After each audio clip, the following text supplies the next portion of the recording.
Bonjour, aujourd'hui on met le feu.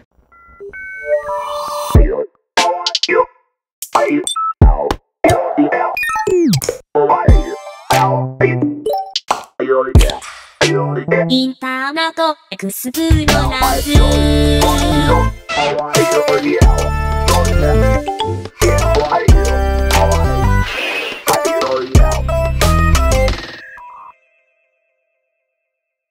Salut à toutes et à tous, et salut Héloïse. Salut Lucie. Comment tu vas ? Bah ça va très bien, je me suis reposée depuis.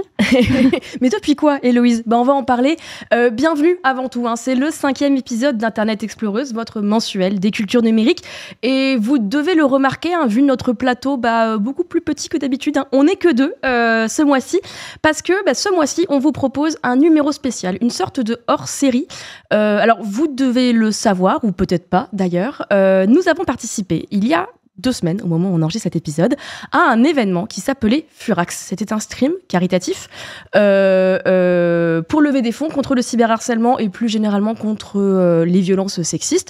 On y a participé tous ensemble, toute l'équipe d'Origami, Héloïse, moi et les garçons. Mais il se trouve que Héloïse et moi, on s'est pas mal investi dans cet événement. Ouh là là, oui. on a donné de notre âme et de notre corps. Et notamment, on avait consacré en fait toute une journée à un stream spécial, un peu un stream spécial Internet Exploreuse, où on avait fait des trucs, déjà assez classiques, je pense, de stream caritatif. Genre Hatoful Boyfriend, très classique. Non, mais en tout cas, on a beaucoup joué aux jeux vidéo. Ouais. Mais vu qu'on reste quand même des Internet Exploreuses dans l'âme, on en a aussi profité, en fait, toute cette journée pour interviewer plein d'expertes, d'autrices, de personnes qui nous paraissaient cool et dont l'expertise et les intérêts nous paraissaient répondre un petit peu au sujet d'Internet Exploreuse.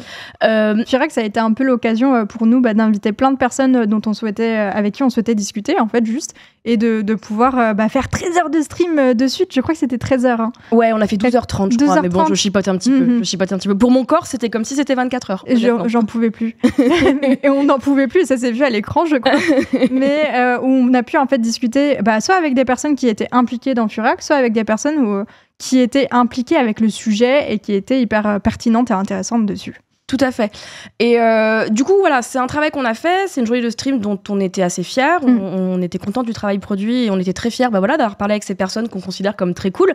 Le truc, c'est que on sait très bien que toute notre audience ne regarde pas Twitch. D'ailleurs, il y a une partie de notre audience qui ne nous regarde pas du tout, parce qu'on sait que certains d'entre vous nous écoutent en podcast. Merci à vous. Et puis, peut-être que même si vous nous suivez sur Twitch, peut-être que vous n'étiez pas là ce samedi-là. Et du coup, on a un petit peu réfléchi à comment valoriser un petit peu ces portions d'interview. Et du coup, voilà, on vous propose une édition spéciale Internet Exploreuse, une édition Furax, dans laquelle on va vous proposer une sorte de best-of en fait, des interviews. Donc, toutes les interviews peuvent être consultées dans leur intégralité sur Twitch, mais nous, on vous en propose une version Redux, c'est 15 minutes par interview, à peu près. Ça a été un petit crève-cœur quand même de prendre ces heures d'entretien et de les couper. Mais on a réussi à faire quelque chose qui soit plus digeste, en fait, et où vous puissiez juste tout retrouver, en fait, l'essentiel de ce qui s'est passé pendant cette journée folle. Donc, Complètement. Et puis, comme tu l'as dit, en plus pour nous, ça nous paraissait pertinent parce qu'en fait, toutes ces personnes que vous allez entendre aujourd'hui, c'est les personnes qu'on aurait complètement pu inviter dans un numéro d'Internet Exploreuse, qu'on aurait pu interviewer dans l'une de nos chroniques. Elles sont complètement pertinentes et complètement dans nos intérêts. Donc voilà. On sait que c'est un petit peu différent par rapport à ce qu'on vous a habitué jusqu'ici, et on sera de retour en mode normal le mois prochain. Mais voilà, aujourd'hui, on est Furax et donc on dédie ce numéro d'avril au Furax. Au Furax. Au Furax, au mood Furax, à l'ambiance Furax, au vibe Furax. On commence avec toi, Héloïse. Ouais, et on commence avec une invitée qui incarne parfaitement ça, mais dans plusieurs aspects, puisqu'on a discuté on a invité Nathalie, qui est une streameuse que vous connaissez peut-être, et qui est aussi cofondatrice du coup de Furax, l'événement et l'association qui a été créée par la suite. Donc Nathalie, vous la connaissez peut-être pour Furax, peut-être pour ses tweets aussi, qui sont quand même parfois assez virulents. C'est un peu sa marque de fabrique d'aller montrer du doigt en fait les streamers qui ont des comportements qu'elle juge du coup pas ok, tout simplement. Et j'ai voulu aller discuter avec elle de comment est-ce qu'on fait pour rester Furax. J'ai commencé tout simplement par lui poser la question comment est-ce que c'est né Furax ? C'est Joule, donc Turbo Joule, si jamais vous ne connaissez pas sur Twitter et sur Twitch, qui était venu me voir un jour d'été pour me dire « mais Nat, et si on faisait un événement caritatif féministe, genre le Z des ventes, mais concentré sur les violences faites aux femmes ?» Et en fait, il faut savoir que Joule, elle a eu un cas assez grave de stalking qui a duré une année. La police faisait rien. C'est ses amis qui devaient la protéger. Et en fait, c'est une des nombreuses formes de violence qui peut s'exprimer à l'égard des femmes au fur et à mesure de nos carrières. Merci Cereza. Bravo mon chien, super. Let's go. J'ai vu mon meilleur moment là, sachez-le. Voilà. Elle a pris la vedette. Ça y est, je me fais voler mon travail.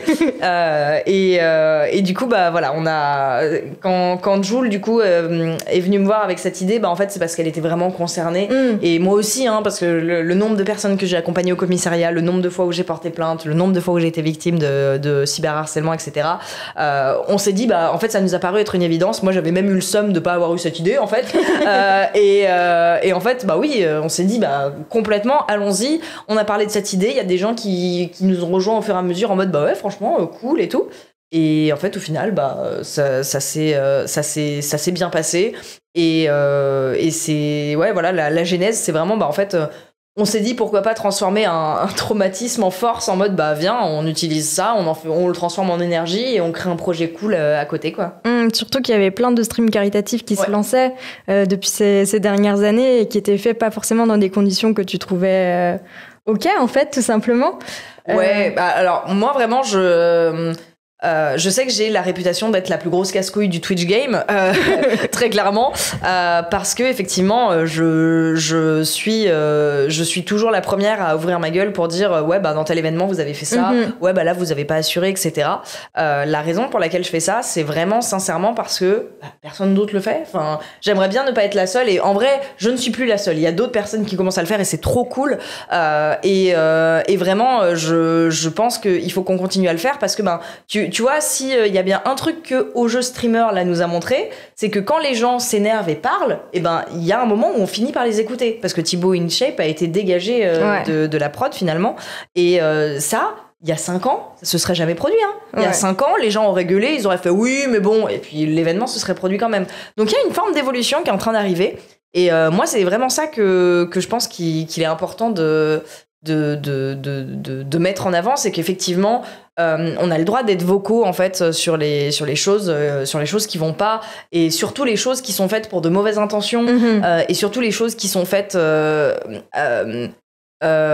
vraiment, comment dire, avec une intention de nuire, volontaire ou non. C'est-à-dire que pour les citer, mais je vais essayer d'en dire plusieurs pour qu'il n'y ait pas qu'une seule balle perdue, quand le Z-Event assume, quand Zerator assume dans des articles de dire oui, j'invite des gens problématiques, mais je m'en fous, c'est des gens connus, mon but c'est de faire de l'argent, donc je les invite malgré leur casserole.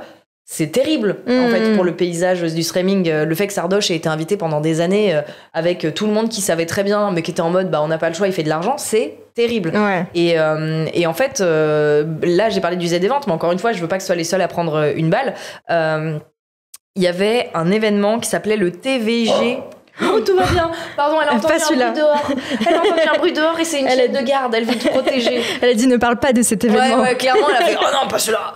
Mais du coup, le TVG8, c'était un événement caritatif belge, celui-là. Ils ont invité Antox, par exemple. Antox Colaboy, qui a quand même un magnifique article de balance ton youtubeur sur le nez, qui est quand même bien violent. Absolument, mon chien. Donc voilà. Mais ouais, en gros, des événements caritatifs. C'est des événements où il y a vraiment, enfin surtout avec les gros influenceurs, c'est des événements qui ont un poids monumental en termes de symbolique et en termes de représentation. Et en fait, avoir des très gros streamers qui disent ouvertement si vous avez des casseroles, c'est pas grave, tant que vous rapportez de l'argent, on vous prend, c'est terrible en fait dans le paysage du streaming. Et ouais, donc on a pu le voir, les conséquences néfastes que ça a. On a pu le voir avec le GPT et les vagues de harcèlement, les vidéos de Squeezie. Squeezie, en 2023, avec ses vidéos, a réussi à entraîner 2 vagues de cyberharcèlement à l'égard d'une femme. Et vraiment, je pointe la responsabilité de Squeezie et de sa prod là-dedans. Il y a vraiment une question à se poser sur... C'est trop facile de dire, oui, mais vous savez, le harcèlement, c'est une fatalité avec laquelle on vit. Non, c'est trop facile de juste voir ça comme une fatalité. Il faut voir plus loin. En fait, si vous aviez mieux géré, si vous aviez essayé de prévoir à l'avance, si vous aviez essayé de vous rapprocher d'associations, il y aurait eu quelque chose à faire. on se calme. Il y aurait vraiment eu quelque chose à faire. Et du coup, c'est ça que je vais essayer de faire comprendre aux gens. C'est pour ça que je gueule. Tu disais tout à l'heure que t'étais la meuf vénère qui faisait chier, nanana. Et ça doit être juste épuisant aussi au bout d'un moment. Oui. Je pense pas que je suis un exemple très sain dans le sens où je recommande pas aux gens de faire comme moi parce que je me suis un peu cramée dans le milieu, je me suis fermé beaucoup de portes, je me suis mis en danger des fois. Moi, le comportement que j'ai là, ça me vient de mon caractère parce que je suis extrêmement têtue et en plus... j'ai un TDAH, donc trouble de l'attention avec hyperactivité, et on va pas se mentir, ce genre de neuroatypie, ça flirte beaucoup avec l'autisme, et j'ai une capacité de tolérance pour l'injustice quasi nulle, et c'est débile, hein, mais vraiment un truc injuste me rend hors de moi et au point où je tremble, il faut que je fasse quelque chose, de toutes mes forces, il faut que je fasse quelque chose. Et en fait, moi vraiment, c'est juste ma manière de fonctionner. Moi vraiment, la colère est un moteur. Genre Hulk, en comparaison, peut aller se rhabiller parce que moi aussi, je suis toujours en colère et c'est mon moteur. Et du coup, je suis en colère quand les influenceurs prennent pas leurs responsabilités. Je suis en colère quand j'accompagne des potes au commissariat et que la police reçoit pas la plainte. Je suis en colère. Alors, la colère, malheureusement, des fois, elle flirte avec le désespoir vraiment pur parce que quand t'as accompagné une meuf au commissariat, qu'elle a raconté son histoire horrible et que sa plainte est classée sans suite alors que l'inspectrice lui a dit « Moi, je vous crois, je sais que vous avez raison ». Comment tu ne brûles pas tout? Comment tu te jettes pas dans la Seine? Comment tu gardes espoir et comment tu restes debout dans ce genre de situation où toutes les instances qui sont censées t'aider tombent et tu te retrouves tout seul face à ça? Et moi, du coup, justement, je me dis que je veux que ma colère, ça soit vraiment mon moteur et ça soit ce qui va m'aider. En fait, moi, j'ai vraiment besoin d'aider les autres pour donner un sens un peu à toute cette colère et c'est pour ça que vraiment moi le féminisme c'est pas une mode. Tu peux regarder ma ligne édito sur Twitter. J'ai toujours été féministe, j'ai pas changé quand le vent a changé.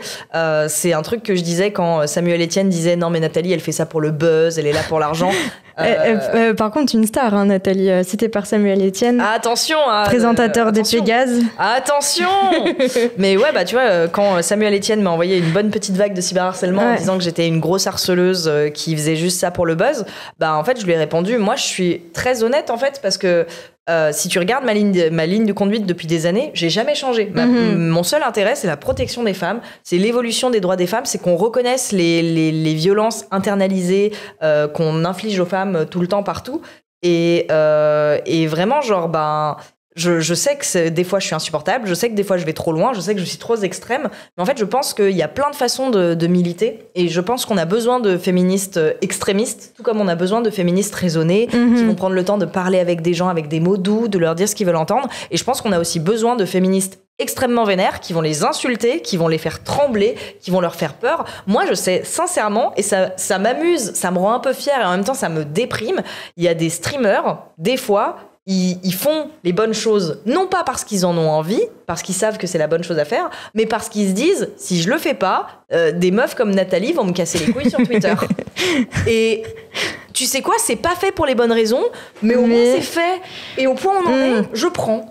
Tu vois, si les mecs se disent, venez, on va inviter plus de meufs ou on va faire attention au cyberharcèlement, non pas parce qu'on veut protéger les femmes, mais parce qu'on veut pas que les féministes nous cassent les couilles sur Twitter, je prends. Au point où j'en suis, ça me va. Il y a des influenceurs qui évitent de faire des blagues sexistes publiquement parce qu'ils savent qu'ils vont prendre la sauce. Ils le font pas pour les bonnes raisons, mais au moins ils arrêtent de faire des blagues sexistes de merde. À mes yeux, là, le changement, en fait, il viendra pas des influenceurs et il viendra pas des réseaux sociaux qui vont d'un coup se dire « Allez, on fait mieux !» Pour moi, le changement, le gros changement, il va venir des lois qui vont leur imposer de s'y intéresser. Parce qu'au bout d'un moment, essayer de faire de la pédagogie pour de la pédagogie, en fait, il y a beaucoup de gens qui partent du principe que si on arrivait juste à leur expliquer aux gens qui font du harcèlement et qui sont sexistes pourquoi c'est mal, s'ils arrivaient à comprendre, ils arrêteraient de l'être.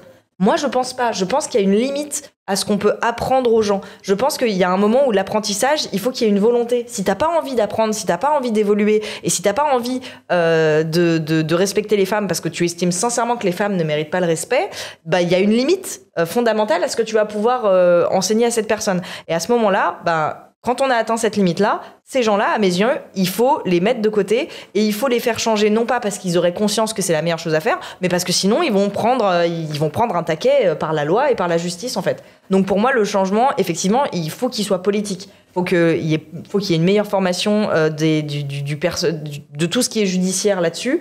Il faut que les plaintes aillent quelque part. Faut qu'on arrête d'avoir un omerta total sur Internet en mode aucune conséquence. Il faut qu'il commence à y avoir des conséquences pour les gens qui font n'importe quoi sur Internet. Et il faut que la justice soit mieux formée pour accompagner les victimes et entendre leurs plaintes. Et il faut que les politiques s'emparent des sujets et arrêtent de laisser carte blanche totale aux grosses boîtes, quoi. Aujourd'hui, qu'est-ce que tu donnerais comme conseil à une meuf du coup qui est adolescente ou jeune adulte qui veut se lancer sur Internet? Ce serait plutôt du coup j'imagine de rejoindre des collectifs de meufs. Ouais.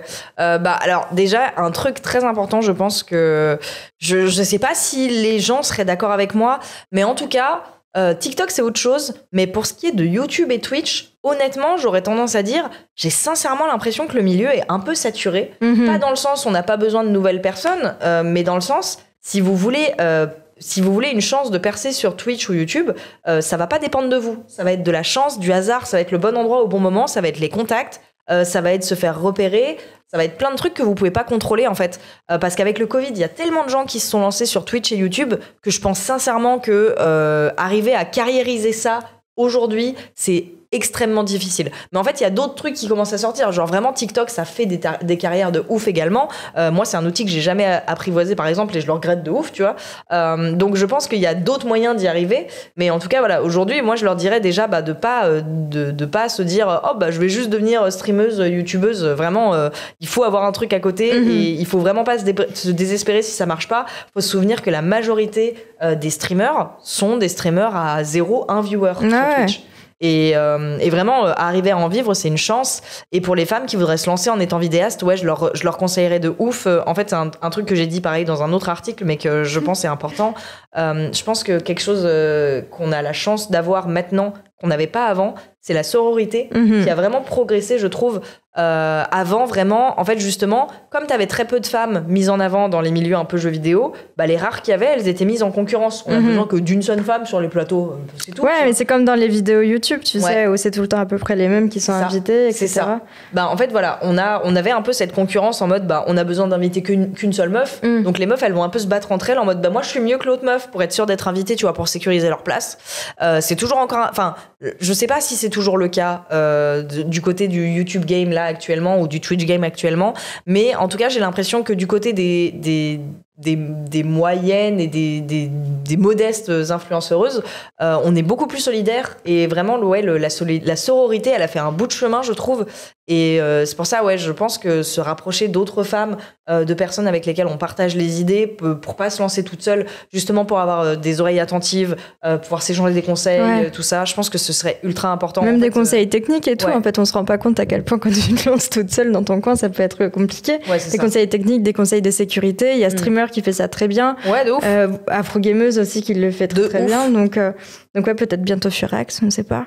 C'est déjà un petit collectif. Ouais, mais alors je sais pas si ça fait partie de nos ambitions. En fait, il faut vraiment qu'on se focus sur un point, truc, parce que effectivement, tu vois, quelqu'un m'a demandé, donc vous, Furax, vous faites surtout du féminisme. En vrai, oui, le féminisme, c'est un peu notre angle principal, mais pour nous, le féminisme, s'il n'est pas intersectionnel, il n'est pas féministe. Donc oui, on s'intéresse aussi aux discriminations, on s'intéresse aussi à la représentation, on s'intéresse à plein d'autres sujets, tu vois. Et donc, pour moi, en fait, il faut pas qu'on se perde, il faut qu'on se mette un focus. Et pour l'instant, le focus, c'est vraiment aider les meufs et surtout combattre le sexisme et les violences que peuvent subir les femmes. Et je peux pas du tout te dire où est-ce qu'on va aller par la suite, mais je sais qu'on veut essayer de garder ce cap-là, parce que sinon, il y aurait trop de choses à faire et on serait vite débordé. Donc merci à Nathalie de nous avoir accordé du temps, et puis on en profite pour dire qu'on est vraiment très très fiers d'avoir pu participer à Furax, honorés aussi, parce que voilà, on avait demandé l'autorisation d'y participer, etc. Et on a été acceptés, et voilà. Et en plus, on a pu le faire dans les meilleures conditions parce que du coup, il y avait plusieurs salles qui étaient dédiées avec un plateau, etc. Chez la maison de production en fait qui s'occupait d'accueillir Furax, l'événement. Et il se trouve qu'en fait, ça se trouvait juste à côté de nos locaux. Donc nous, on a pu faire des discussions vraiment dans un cocon, quoi. On était sur notre canapé de stream, tranquillement, calmement, à pouvoir faire tout ça. Donc c'était trop, trop cool. Absolument. Et puis surtout, c'était un succès, pas pour nous, enfin pas que pour nous. L'événement Furax a levé au total sur le week-end 150 000 €. Donc elles ont explosé leur score de l'année précédente et je leur souhaite de l'exploser encore l'année prochaine parce que c'est pour la bonne cause, on le rappelle, et du coup j'en profite pour faire ma transition parce que après avoir discuté avec Nathalie, je suis allée voir Ketia Mutombo et Laure Salmona. Alors Laure et Ketia, c'était un petit peu les restas du week-end parce qu'elles sont les cofondatrices de Féministes contre le cyberharcèlement, qui est donc l'association pour laquelle on a levé des fonds en fait tout le week-end. Alors Féministes contre le cyberharcèlement, c'est un collectif en fait qui est né à l'origine il y a 8 ans. C'est né sur Twitter, c'était des jeunes femmes qui en avaient un petit peu marre de la sale ambiance qui régnait déjà à l'époque sur Twitter et les réseaux sociaux en général, et qui du coup se sont un peu auto-organisées pour échanger des informations, pour lutter contre ces violences. Et puis depuis, Féministes contre le cyberharcèlement, c'est vraiment devenu l'une des associations phares en fait en France de lutte contre les cyberviolences de genre. Du coup, évidemment, on avait envie de leur parler, d'autant plus qu'on leur parle en fait régulièrement, nous dans notre travail. Laure, par exemple, on l'avait eu dans un épisode d'Internet Exploreuse. C'était pour parler de Taylor Swift. Tout à fait, et des deepfakes. Donc voilà, donc du coup, je me suis assise avec Ketia et Laure sur notre superbe canapé de stream et on a discuté déjà de ce qui avait changé en 8 ans, les cyberviolences, où est-ce qu'on en est aujourd'hui, comment les prendre au sérieux, comment les politiser, ça c'est un enjeu qui est très important pour elles, et puis réfléchir aussi à la difficile balance entre préserver nos libertés et protéger les plus vulnérables en ligne. Vous êtes quand même présente sur le terrain depuis un paquet d'années, 28 ans, vous le disiez. Moi, j'ai l'impression, en tant que journaliste, en tout cas, que le sujet des cyberviolences s'est beaucoup plus médiatisé en 8 ans. On en parle beaucoup plus, en tout cas, dans les médias traditionnels qu'avant. Le sujet est plus connu. On a même des séries télé dessus. C'est un sujet médiatique. Est-ce que, pour autant, selon vous, on a avancé sur la lutte concrète contre les cyberviolences en ligne ? Alors, oui, on a quand même avancé parce que le problème, il est reconnu au niveau social. Il est médiatisé, comme tu dis. Ce qui était vraiment pas le cas quand on est arrivé en 2015-2016. Oui, c'est déjà un grand pas. C'est ça, on pensait que c'était un problème scolaire, de harcèlement, d'adolescents, de violences individuelles entre adolescents et adolescentes qui ne savaient pas très bien se servir d'Internet et des outils numériques. Et ça s'est totalement modifié. Il y a eu aussi une vision qui s'est quand même un peu politisée. J'ai envie de dire que c'est beaucoup grâce au travail de notre association, aussi grâce au travail de journalistes spécialisés, et aussi beaucoup grâce à l'affaire de la Ligue du LOL, qui, parce qu'elle touchait des journalistes, a créé une espèce de focus médiatique sur ces questions en les politisant, puisque il y avait vraiment l'idée là que les hommes qui avaient cyberharcelé leurs consoeurs l'avaient fait pour pouvoir conserver les postes importants et les exclure de ce milieu. Et ça a été vraiment dit dans les articles journalistiques. Et du coup, ça a commencé à tirer le fil de cette question un peu politique des cyberviolences et de la manière dont elles peuvent être utilisées comme des outils pour silencier, exclure d'espace de la sphère numérique certaines catégories de la population. Et ça, on commence à voir que, on sent que ça change, mais le problème, c'est que les outils, les technologies qui sont utilisées pour cyberviolenter les personnes, et notamment les femmes, eh bien, ces outils, ils évoluent très très vite, beaucoup plus vite que les lois. Et du coup, c'est très compliqué de lutter contre les cyberviolences d'une manière purement juridique. Et il faut trouver d'autres moyens. Surtout quand on voit à quel point c'est difficile d'obtenir justice. C'est déjà difficile pour des personnes qui sont connues, pour des femmes politiques, pour des célébrités. Mais alors, imaginez pour quelqu'un qui n'est pas connu, qui n'a pas de ressources, qui n'a pas de connaissances juridiques, c'est presque impossible. Ouais, et puis on peut pas non plus tomber dans le technosolutionnisme en espérant créer des barrières techniques qui seraient magiquement des remparts contre tout type de cyberviolence, quoi. Vous avez d'ailleurs écrit un bouquin que je recommande vraiment à toutes les personnes ici, si vous êtes intéressés par ces sujets des cyberviolences. C'est justement Politiser les cyberviolences, paru l'année dernière, si je me trompe pas, aux éditions Le Cavalier Bleu. Oui, c'est en septembre 2023, oui. Septembre 2023. Et où justement, l'un de vos sujets, c'est de dire, voilà, les cyberviolences, c'est pas qu'un fait technique, c'est quelque chose de politique. Est-ce que vous pouvez m'expliquer peut-être un peu rapidement pour les gens qui n'auraient pas lu votre bouquin, ce que vous entendez par politiser les cyberviolences ? Alors, parce qu'il me semble qu'il faut que je parle bien en face du micro. Donc, politiser les cyberviolences, l'idée, c'est de faire réaliser que les cyberviolences sont le continuum de violences structurelles, donc qui arrivent dans nos sociétés, dans la vie tangible, entre guillemets, et que s'il existe dans nos rapports sociaux du sexisme, du racisme, du validisme, forcément, ça va se retranscrire dans l'espace numérique, puisque ce sont les mêmes personnes qui y évoluent. Et donc, il ne faut pas traiter l'espace numérique comme un lieu spécifique, spécial, voilà, un peu comme tu disais, où tout relève de la tech et tout ce qui s'y passe n'est que technique. Les mêmes dynamiques de pouvoir que l'on peut rencontrer dans l'espace professionnel, dans la famille, dans le couple, se retrouvent dans l'espace numérique. Et l'on explique comment, au fur et à mesure, que ça soit même dans la construction de l'espace numérique, beaucoup de groupes marginalisés ont été effacés, leur apport complètement soit blanchi, silencié, dilué, que ça soit les femmes, que ça soit les personnes noires, que ça soit les personnes LGBTQI, qui ont énormément apporté à la programmation ou autre. Et donc, pour arriver à la fin des cyberviolences, il faut dénoncer ces dynamiques de pouvoir qui arrivent aussi, qui sont délétères dans l'espace numérique. Ouais, et d'ailleurs, vous insistez beaucoup sur cette notion d'intersectionnalité, de dire que la violence a des nuances, et que par exemple, dire les cyberviolences touchent toutes les femmes, c'est vrai, mais il faut aussi voir de manière plus granulaire, c'est-à-dire que toutes les femmes vont pas subir le même type de violence. Non, exactement, que l'on soit une femme cis ou une femme trans, par exemple, dans même la présentation de son image, la réception, elle sera totalement différente. Les précautions que l'on doit prendre, que l'on soit une femme valide ou en situation de handicap, pour publier des photos, pour apparaître, pour communiquer, pour participer au débat public, elles sont totalement différentes. C'est Amnesty International qui, en 2018, avait observé que les femmes noires, notamment sur Twitter, avaient 8 fois plus d'interactions violentes que les femmes blanches. Donc il y a l'intersectionnalité.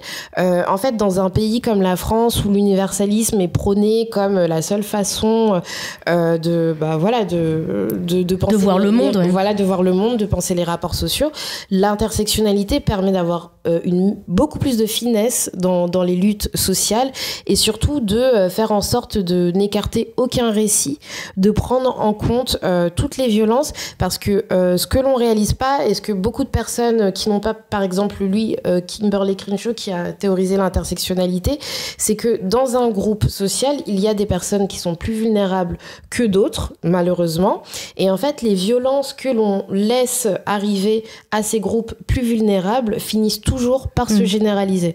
Typiquement, c'est un autre exemple, mais par exemple pour les violences policières, pendant des années, ça a été un sujet qui a été pensé pour la banlieue, ce genre de choses, et on a vu que la répression de milieux, de mouvements plus généraux, comme les gilets jaunes, s'appuyait sur des techniques qui avaient longtemps été testées dans ces territoires-là. Donc à chaque fois qu'on laisse des violences arriver aux plus vulnérables sans en prendre compte, que ça soit par exemple pour les femmes, les TDS, qu'on a beaucoup écarté dans les milieux féministes. Donc TDS, travailleuses du sexe, pardon. Travailleuses du sexe, totalement, mais qui ont alerté sur tout ce qui est piratage des médias, des vidéos qui arrivent à toutes les femmes désormais avec le deepfake. Quand on écarte ces récits, on ne lutte pas finement contre les oppressions, et surtout on leur permet de perdurer. Ouais. Et d'ailleurs, ce que tu racontes, ça me rappelle une histoire, parce que je vois sur le chat qu'on parle beaucoup de Twitter X, effectivement, qui est une plateforme où il y a beaucoup de violence. Il y a une histoire assez connue sur Twitter, c'est que c'est les utilisatrices afro-américaines qui ont été les premières à se mobiliser contre l'utilisation des bots à des fins de désinformation.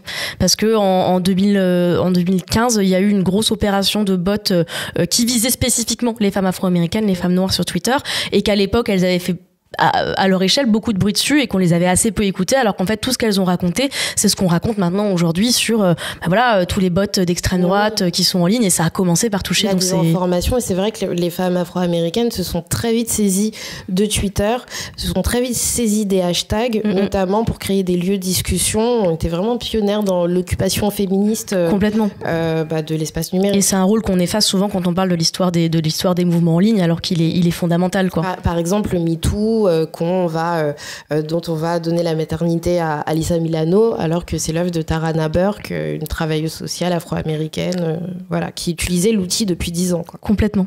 Je continue à regarder un peu le chat. Alors, je vois qu'on signale effectivement, on fait un shout-out à l'AJL et l'AJAR, qui sont effectivement deux associations. Alors, l'AJL, c'est l'association des journalistes LGBT, si je me trompe pas.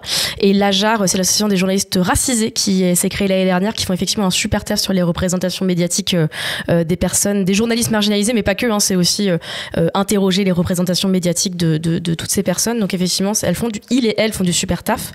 Et je vois une question de Vilou qui dit est-ce qu'il y a un projet en cours de loi sur le cyberharcèlement sur les réseaux sociaux? Alors, en vrai, il y en a plein. Je sais pas si c'est une question que vous avez auquel vous avez envie de répondre. Il y en a plusieurs. Oui, alors en France, il y a un projet en cours qui s'appelle Sécuriser et réguler l'espace numérique. On a même été auditionné pour ce projet de loi à l'époque de Jean-Noël Barrot. Il y a des choses bien dans ce projet de loi, notamment un article qui va permettre de punir le fait de faire des deepfakes pornographiques, parce qu'aujourd'hui, dans la loi, il y a un vide juridique. Mais il y a aussi beaucoup de choses assez inquiétantes sur la liberté d'expression, en rapport avec l'anonymat sur Internet aussi. Et c'est... En fait... Il y a vraiment une réflexion à avoir sur la manière dont on lutte contre les cyberviolences, parce qu'il faut trouver un équilibre entre le respect des droits et des libertés publiques et le fait d'assurer la sûreté des personnes dans l'espace numérique. Et parfois... Et contrevenir aux libertés publiques, c'est ne plus assurer la sûreté des personnes dans l'espace numérique. Je pense notamment à quel point l'anonymat, ça peut être un outil pour les groupes minorés, pour les femmes, notamment pour pouvoir prendre la parole en ligne sans risquer qu'on retrouve leur adresse, qu'elles soient agressées, qu'un ex-conjoint violent les retrouve, pouvoir, si on est syndiqué, pouvoir tenir des propos sans que son employeur le sache. Enfin, en tout cas, c'est un outil très important pour pouvoir militer l'anonymat. Et pareil, la liberté d'expression aussi est un outil qui est extrêmement important, notamment pour les militants et les militantes. Et on voit bien que jusqu'ici, tous les outils qui ont été utilisés pour lutter contre les cyberviolences faites aux femmes et aux groupes minorés, et surtout aux femmes, parce qu'il y a quand même tout un courant fémo-nationaliste en France qui a tendance, au nom de la protection des femmes contre les violences, à essayer d'amenuiser les droits et les libertés des Français et des Françaises. Eh bien, en fait, tous ces outils se retournent contre les femmes. Et on le voit notamment avec les outils de modération, avec les lois. Là, en ce moment, dans la loi, il y a la question de l'outrage sexiste en ligne, et on ne sait pas dans quelle mesure ça ne va pas contrevenir à la liberté d'expression, permettre des censures arbitraires, donner trop de pouvoir aux plateformes, parce qu'il y a cette question-là aussi. Quand on peut choisir ce qui est censuré, ce qui est vu, c'est un pouvoir énorme. Normalement, ça devrait être le pouvoir d'un juge, d'une juge, de retirer des contenus. Donc il y a vraiment une réflexion à avoir sur le rapport bénéfice-risque quand on essaie de lutter contre les cyberviolences. Et à Féministes contre le cyberharcèlement, on est vraiment convaincus qu'il faut que la lutte, elle soit holistique, en fait. Et elle se fasse aussi dans l'éducation, dans le fait de politiser justement ces cyberviolences, et pas que sur un volet répressif. Et de toute façon, on sait que ça fonctionne très mal, en fait, pour mettre fin à l'impunité. Ouais. Et puis, il y a un truc que vous expliquez très bien dans votre bouquin, et qui est un vrai sujet, c'est d'expliquer que ces cyberviolences, elles sont aussi le produit indirect des politiques des plateformes, des choix économiques, en fait, des plateformes. Totalement. Il y a un business model, un modèle économique de ces plateformes d'hébergement de contenu contenu qui va favoriser en fait le référencement des contenus qui suscitent le plus d'interactions, et souvent ça va être les contenus inflammatoires, les contenus violents malheureusement, oui, j'allais dire humoristiques, mais beaucoup d'humour en ligne et violent. Et en fait c'est vraiment ce truc qui est arrivé avec le shift vers l'internet 2.0, l'internet des plateformes où l'UX design est très poussé, les utilisateuristes sont moins incitées à développer leurs compétences techniques, et du coup on utilise des applications en l'état avec très peu de capacité de modulation, et cet effet de réseau, ça va faire que les personnes forcément vont sur internet pour participer à un débat public, vont s'agglomérer dans des plateformes où il y a déjà beaucoup d'utilisateuristes, et ça accorde à ces plateformes d'hébergement de contenu plus de pouvoir, puisque certains GAFAM ont des chiffres d'affaires qui sont équivalents à des PIB d'État. Donc on parle vraiment à des superstructures qui capitalisent sur du contenu violent, et dont même certains de leurs CEO ne sont pas contre. On voit bien Elon Musk avec X qui a dans ses premières décisions rétabli beaucoup de comptes qui avaient été bannis définitivement par le précédent directeur général de la plateforme en ligne. Donc il y a aussi ce modèle de comment les contenus violents rapportent de l'argent, du coup la publicité en ligne, comment les annonceurs décident de collaborer avec des plateformes d'hébergement de contenu. Et c'est pour cela que en fait c'est vraiment c'est une bataille culturelle, c'est vraiment la violence en fait que l'on doit dénoncer, parce que certains outils sont pensés par des personnes qui adhèrent à ces opinions politiques violentes. Et cette bataille culturelle, c'est sur les réseaux sociaux, c'est quelque chose qui a longtemps eu un peu les allures en fait d'une menace fantôme, en fait, d'un truc qui n'était pas très frontal, très concret, jusqu'à ce que y ait quelque chose d'assez brutal qui arrive, qui est le rachat par Elon Musk de Twitter. Et là, on a vu nos feeds du coup se transformer. On s'est rendu compte vraiment, l'algorithme, c'est pas quelque chose d'hyper abstrait, etc. Et ça peut avoir des conséquences concrètes. Oui, complètement. Surtout qu'on est face à une nouvelle génération en fait d'entrepreneurs. Enfin, une nouvelle. Elon Musk n'est pas un nouvel entrepreneur, mais en tout cas, on est face à une nouvelle tendance d'entrepreneurs de la tech qui assument beaucoup plus leurs idées politiques, y compris quand ces idées sont particulièrement extrêmes, comme Elon Musk, qui, on le rappelle, s'est largement rapproché de l'extrême droite américaine ces dernières années. Pour finir cette séquence sur un point un peu plus positif, donc on l'a dit, Furax a permis de lever 150 000 € pour Féministes contre le cyberharcèlement. Et pendant notre conversation, j'avais demandé à Katia Heller ce qu'elle comptait faire notamment de cet argent, et l'un de leurs objectifs, qui je pense du coup est rempli, c'est qu'elles vont recruter leur première employée, leur première salariée, ce qui est une super bonne nouvelle pour une asso. C'est une étape ultra importante, et très contente pour elle. D'autant plus quand on connaît l'épuisement que ça peut impliquer, en fait, juste d'avoir une telle implication dans une association et de devoir toujours se battre, etc. Si tu as une salariée, ou un salarié d'ailleurs, ça va être quelque chose qui va être... Tu vas pouvoir aller plus loin en te fatiguant moins. Oui, complètement, parce qu'elles font ça en plus de leur travail plus classique, quoi. Donc vraiment, chapeau à elles. Et il y a une troisième association dont on n'a pas parlé pour le moment, qui est impliquée dans ce week-end. Donc on a parlé de l'association Furax, puisque maintenant c'est une association, de l'association féministe contre le cyberharcèlement, mais il y a aussi de l'association Afro-Gameuse, que vous connaissez peut-être. C'est une association du coup qui a été lancée je crois que c'était autour de juillet 2020, et qui promeut en fait plus de diversité, plus de représentation et plus d'inclusivité en fait pour les joueuses afrodescendantes, tout simplement. Et on a reçu une de ses représentantes, une de ses ambassadrices, elle s'appelle Mama Paprika, vous la connaissez aussi peut-être, elle a une énergie folle, ça faisait trop du bien en fin de journée comme ça d'avoir quelqu'un qui remettait un peu, tu vois, ça a été un souffle d'air frais. Ah ouais, carrément. Et elle nous a parlé en fait à la fois de son expérience en tant que streameuse, mais aussi de la création d'Afro-Gameuse et de sa place dans l'orga de Furax. Je me suis lancée sur Twitch. Et très très rapidement plus tard, j'ai une ancienne collègue qui met dans une story « Oh là là, je viens de trouver un collectif, une association et tout ». Et là, je regarde, je fais Ok, d'accord, ça s'appelle Afrogameuse. et j'y vais et j'adhère de suite parce que c'est trop bien. Je vois des personnes qui rencontrent les mêmes problématiques, ont les mêmes vécus, tout ça, et qui ont aussi cette envie de streamer dans un univers qui est quand même très, très risqué, on va dire. Mais justement, là, on arrive dans ce moment où on peut...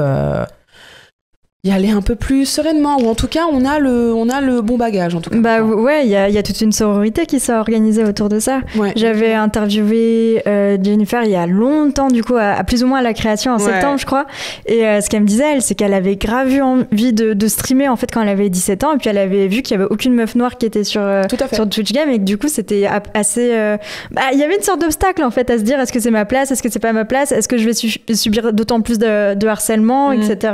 Toi c'est quelque chose qui t'avait bloqué ou Du tout.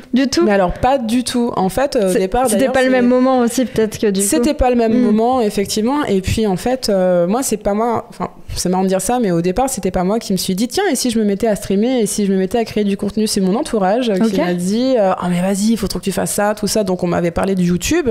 Et en fait, le truc de YouTube, c'est que c'est beaucoup d'écriture. C'est une plume que je n'ai pas, tout ça. Et en fait, au niveau des scénarios, c'est un peu compliqué pour moi d'envisager quelque chose, surtout sur la durée, avec une thématique, une régularité, et surtout un fil rouge. Et moi, ce que j'aime bien, c'est réagir, le contact là-dessus. Et là, on m'a dit, est-ce que tu connais Twitch ? Et j'étais en mode, mais je connais pas Twitch. Et donc, je suis allée voir et j'ai fait, ça, c'est un truc qui m'a l'air pas mal, qui correspond plus à mon mouvement, tout ça. Donc, je me suis lancée sur Twitch, comme ça, sans avoir aucune connaissance de ce qui aurait pu m'arriver. Et c'est marrant parce qu'on en parlait tout à l'heure sur On est Furax. Finalement, la première fois où on m'a dit, attention, il peut t'arriver des choses, c'est quand une personne... apprenant que j'allais me lancer sur Twitch, m'a dit est-ce que tu veux que je sois ton modérateur Et moi je suis là genre pourquoi faire Et on me dit je t'invite à aller regarder les streams de meufs, tout ça, de personnes racisées. Alors j'en ai vraiment pas trouvé beaucoup à l'époque surtout parce que je savais pas où chercher, et puis surtout elles étaient vraiment dans des recoins. Et on m'a dit non mais tu peux te prendre des sales messages, tout ça, des raids des nœuds, machin. Et donc moi je me suis dit je ne sais pas ce qu'il en est, mais je vais quand même y aller avec directement, dès mes premiers lives, j'avais 2 modérateurs. Et oui, c'est vrai que dès le premier stream, alors vraiment le stream où il y a 2 personnes, les 2 pélos qui sont là, c'était modérateur. Et en fait, dès qu'il y a une personne qui arrivait, ça y allait de son petit commentaire, que ce soit sur mon physique, que ce soit sur mes origines, tout ça. Genre de truc où t'es en mode je suis en train de jouer à Isaac en fait. Quel est le rapport Ouais, c'est ça, exactement. Ok, trop bien. Et donc, si tu devais un peu parler des actions d'Afrogameuse, j'essaie d'aller vite. Il n'y a pas de souci, vas-y, let's go. Des actions d'Afrogameuse, il y a des enjeux, du coup, on en parlait de représentativité dans le stream, mais je sais aussi qu'il y a des implications sur la représentativité dans les jeux aussi. Tout à fait. Et ça, c'est un énorme sujet. Il y a la question de la sororité et il y a plein d'actions. Ce que fait Afrogameuse, je trouve ça dingue. Gaming Queens, Game Changers, il y a trop de trucs. Le focus jeux vidéo à la Cité des Sciences. C'est une association aujourd'hui qui est huge, Afrogameuse. Ce qui est bien, c'est que maintenant, on peut aller quelque part et on nous dit, c'est vous Afrogameuse ? Et là, on est là en mode on n'en peut plus. Moi, je me souviens quand on était allé à la TwitchCon Paris, là, mais c'était, mais j'ai entendu parler de vous. Mais c'est trop bien. Des gens qui nous faisaient des shout-outs en mode c'est trop bien Afrogameuse. Tous ces gens de l'autre bout de la rue alors qu'on s'entend, on est en mode what, c'est ce genre de trucs qui font effectivement plaisir. En fait, l'objectif d'Afrogameuse, c'est d'apporter de l'inclusivité, de la diversité dans le secteur du jeu vidéo, dans le monde du jeu vidéo dans son ensemble. Ça va être effectivement au niveau des créatrices, ça va être également dans le monde professionnel. Donc au niveau des studios directement, que ça soit sur l'écriture, que ça soit sur les graphismes, que ça soit au niveau de la production, parce que au-delà du jeu, effectivement, pour avoir une bonne représentation d'un personnage, c'est qu'il faut qu'il soit bien écrit. Donc, soit on se rapproche des entités qui peuvent justement aider à cette création, soit on embauche des gens concernés qui vont justement pouvoir apporter leurs pattes là-dessus. Et puis, l'autre aussi impact qu'on veut avoir, c'est auprès des joueuses, tout simplement des joueurs et des joueuses, parce que il y a encore pas si longtemps, on s'étonnait que moi, alors déjà une femme évidemment, mais en plus une femme noire, le fait que je puisse aimer et jouer de manière très assidue aux jeux vidéo. C'est quelque chose, genre t'es là genre, t'es là genre, mais en quoi? Et surtout, j'aurais pas dit. Et en fait, c'est surtout ça. C'est le j'aurais pas dit. Ça fait mal, ça. T'es là genre, donc il y a un morphotype particulier pour pouvoir jouer aux jeux vidéo, outre tout ce qu'on a entre les jambes, quoi. Tu vois, genre, et c'est une dinguerie parce que déjà, en tant que meuf blanche, genre, je le ressens, mais en tant que meuf noire, Jennifer me racontait que c'est encore pire, quoi. C'est ce qu'on appelle la misogynie noire. Exactement. Le fait d'avoir une double peine, en fait, double discrimination comme ça.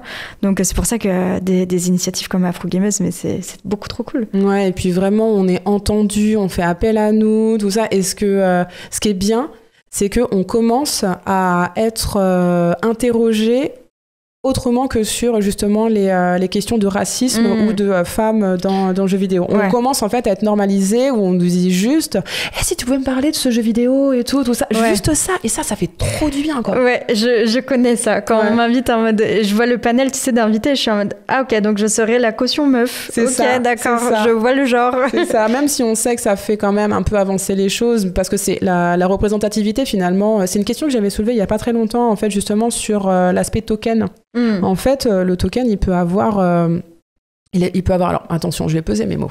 Alors, je vais dire qu'en fait, le token, c'est-à-dire prendre une personne pour ce qu'elle représente, en fait, il y a deux chemins. Il y a soit le chemin où la personne qui t'invite se rend compte qu'il y a effectivement très peu d'inclusivité, très peu de diversité dans son panel, et se dit non, c'est pas possible, en fait, c'est pas normal, on va avoir des biais de n'importe quel côté, il nous faut absolument d'intersectionnalité dans ce qu'on raconte. Et donc ça va être, par exemple, c'est pour ça aussi entre guillemets que Furax nous a demandé. Alors déjà, faut savoir qu'on n'est vraiment pas arrivé avec des idées nouvelles. Hein. Vraiment, tout le monde est arrivé. Enfin, il y a même des questions qui étaient soulevées. Nous, on était en mode genre, waouh, ok, trop bien. Enfin, on avait vraiment. Oui, parce que j'ai oublié de le dire, mais Furax est organisé du coup par l'association, co-organisée par l'association Furax et l'association du coup Afro Gameuse. Hein. Exactement, c'est ça. Et en fait, il y a ce chemin de se dire, non, ça va pas. Faut absolument trouver d'autres personnes parce que ça ne suffit pas, en fait. Voilà, ça ne suffit pas d'avoir ce panel-là qui est généralement, surtout dans le monde du jeu vidéo, qui est très cis blanc mâle hétéro. Enfin voilà, donc ça, il faut changer ça pour justement apporter de l'inclusivité. Et puis après, il y a l'autre pan qui est on va mettre une meuf noire, sinon on va se faire taper sur les doigts. Et ça, c'est la vraie chose qui est liée justement au token, c'est ça, c'est de finalement qu'on soit pris uniquement pour ce qu'on représente et pas parce qu'on peut apporter. Est-ce qu'il y a d'autres choses un peu dont tu peux nous parler qui sont dans les idées d'Afro Gameuse ? Dans les actes concrets, je peux pas vraiment en parler, mais par contre vraiment les volontés qui sont plus de l'ordre de l'idée, c'est surtout en fait de faire en sorte que déjà tous et toutes les afro-streamereuses en fait déjà se sentent bien quand elles streament, de faire en sorte que justement on puisse les pousser au maximum, tout ça, afin de pouvoir faire en sorte de tout ça, et aussi ouvrir l'une des volontés, et c'est marrant parce qu'il y a Perso Caché à qui je fais un gros coucou, qui est un collectif de personnes racisées, c'est tout simplement de sortir de cette image très genre, j'ai pas envie de dire sectaire, mais c'est l'image qu'on nous donne, en fait. Le fait de se dire que finalement, il y a que les concernés qui peuvent adhérer à l'association, alors que pas du tout. Nous, justement, j'ai plusieurs personnes qui sont venues me voir en me disant j'ai trop envie d'adhérer, j'ai trop envie de faire des trucs, ne serait-ce que faire des trucs avec vous, mais je me sens pas légitime. Je lui ai dit, mais si t'as envie de jouer, c'est que t'as envie de créer du contenu avec quelqu'un. Mais merci beaucoup pour le don. Merci beaucoup, 15 Merci. Et Aiden, t'as vu comment ça s'affiche en tout petit? Ça va pas du tout. Franchement, ça fait mes tests oculaires, je te promets. C'est ça, exactement. Mais ouais. Mais ça, c'est un problème souvent qui arrive dans les cercles militants. C'est-à-dire que, certes, il faut laisser, en fait, les gens comprennent qu'il faut laisser les personnes concernées s'exprimer, mais c'est pas pour ça que tu peux pas aussi t'engager sans couper la parole, juste. C'est ça. Et c'est vrai que c'est vraiment la chose qu'on me dit souvent, j'ai pas envie de prendre la place de quelqu'un d'autre. Et j'ai envie de dire, mais en fait, tu prends ta place, quoi, en fait, c'est tout, quoi. Et ouais, voilà, c'est tout. Tu prends juste ta place, tu prends pas celle de quelqu'un d'autre, et moi, j'aime beaucoup dire que pour avancer, on a besoin d'alliés. Et c'est l'une des directions. Après, évidemment, il y a encore pas très longtemps, il y a Afrogameuse qui a organisé un tournoi Tekken, tout ça. À la Gamers Assembly. Là, exactement, c'est ça. Vraiment. Le volley e-sport, il est hyper important. C'est très important. Enfin, moi, j'adorerais justement qu'on ait une équipe, tout ça. Mais ça veut dire du temps, ça veut dire des gens, ça veut dire des moyens. Mais je sais qu'on a des volontés qui sont extraordinaires là-dessus, de pouvoir aussi proposer des formations, des cursus. Le manque de diversité, j'avais vu Jennifer qui avait fait un tweet sur les coupes de cheveux de mecs noirs dans le jeu vidéo. C'était horrible. Il y en a 4. Voilà, c'est toujours les mêmes. Vous verrez dans n'importe quel jeu, on vous proposera une afro, des dreads, le cut sur le côté. Vous allez avoir quelque chose, enfin genre mes cheveux là. Jamais vous les avez. Vous n'allez pas le voir en fait. Mais ça commence à changer. Il y a un vrai traitement qui est fait aussi au niveau de la texture. Tout ça, c'est assez, c'est très encourageant. Moi, je joue notamment à un jeu en ce moment qui s'appelle Banishers, où justement on incarne notamment une femme noire, un PA, exactement. Et ses cheveux, ils sont très bien traités là-dessus. Enfin, et moi, je me souviens, j'avais vraiment fait genre zoom pour voir genre. C'est comment alors ça? Vas-y, ok, d'accord. Et c'est sympa effectivement de voir que ça change. C'est très très important parce que en fait c'est surtout au niveau de la disparité. On se rend compte que voilà, tu peux avoir 120 coupes ou genre où ça fait 120 calvities différentes. C'est ça, voilà, exactement. Alors que on te demande juste des coupes qui en plus sont vraiment pas compliquées. Moi, à chaque fois, ce que les gens sortent, c'est mais vous savez pas, c'est plus compliqué à faire. Moi, ça me rappelle quand même une histoire où il y a un grand studio qui avait dit non, mais nous, on met pas de personnages féminins en avant, ou en tout cas en lead, parce que c'est plus difficile à animer. Tu vois, moi, c'est ce genre de truc, tu vois. Enfin, genre, moi, je suis là, genre, ça va à d'autres. Comment vous pensez que les femmes, ça marche comment en fait? C'est ça, quoi. Tu vois, c'est genre, on est build comme toutes les autres personnes, tout ça. Et le truc aussi, c'est que il y a aussi beaucoup de brushs qui sont, ça, c'était un peu ça exactement. Et il y a effectivement beaucoup de brushs aussi qui commencent à être mis à disposition. Et en plus, le truc, c'est que c'est mis à disposition de manière complètement gratuite par les gens parce que c'est juste, en fait, je vois que ça avance pas. Je vois que les gens ne font rien, donc je vais y aller. Tu vas travailler gratuitement toi pour faire avancer les choses et c'est ça qui est dingue. Ouais. C'est tout le temps les mêmes qui doivent travailler pour faire avancer les choses et pour que ce soit même pas utilisé des fois par les personnes. Exactement, c'est ça. Mais il y a un jeu, qui est très marrant, qui s'appelle Hairna. Je sais pas si t'as entendu parler. Non, pas du tout. En fait, donc c'est hair, donc comme les cheveux, et na, N-A-H, où en fait, on doit empêcher des gens de toucher nos cheveux. Trop bien. On est une femme noire et donc on voit en plus la multitude de coiffures qu'une personne en fait peut porter. Ça avance tout doucement. De toute façon, moi j'ai une formule que j'ai trouvée il y a pas très longtemps parce que il y a quand même des gens qui ont dit par rapport à Furax que c'était l'occasion de montrer son ami noir. Et donc voilà, et en fait moi je suis arrivée en mode genre salut. Voilà, je dis je dérange et on m'a dit non tu déranges pas en me rescreenant le passage où la personne disait c'est uniquement pour montrer ton habit noir durant un événement caritatif. C'est d'une violence. Moi je leur ai dit tout simplement tu diras à la dizaine de noirs justement qui font partie du cast qui sont aussi à l'organisation ce que tu penses, ce qu'on pense aussi ton tweet et en fait à partir de ça j'en ai fait justement un tweet en disant en fait arrêtez véritablement de nous les casser, de nous les briser en sortant vos histoires de tokens, d'amis noirs, tout ça. Pour faire mieux il faut faire. Et on sait très bien que Furax n'est pas parfait parce que ce n'est que la 2e édition. On fait tout bénévolement. On a la chance d'être appuyé par des sponsors qui nous permettent de reverser l'intégralité de la cagnotte dans à l'association féministe contre le cyberharcèlement. Mais en fait, on avance et c'est bien d'avancer. Évidemment, c'est pas parfait. On est vraiment, j'aime beaucoup le terme balbutiement, mais parce que c'est vraiment ça, quoi. Genre, on est au tout départ de l'avancée et il faut applaudir les initiatives. Il faut pas s'arrêter là. Et faire mieux, c'est ce que s'est engagé à faire l'association Furax après avoir reçu des critiques sur le manque de visibilité des femmes trans en fait durant l'événement, que ce soit dans le line-up ou au programme.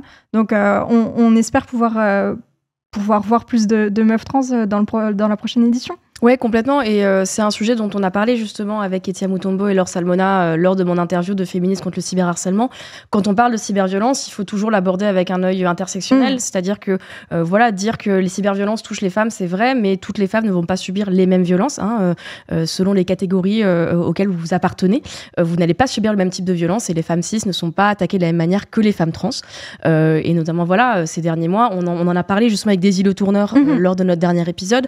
Ces derniers mois, on est face à une grosse montée de la transphobie en ligne et pas que. C'est quelque chose qui atteint aussi la sphère publique.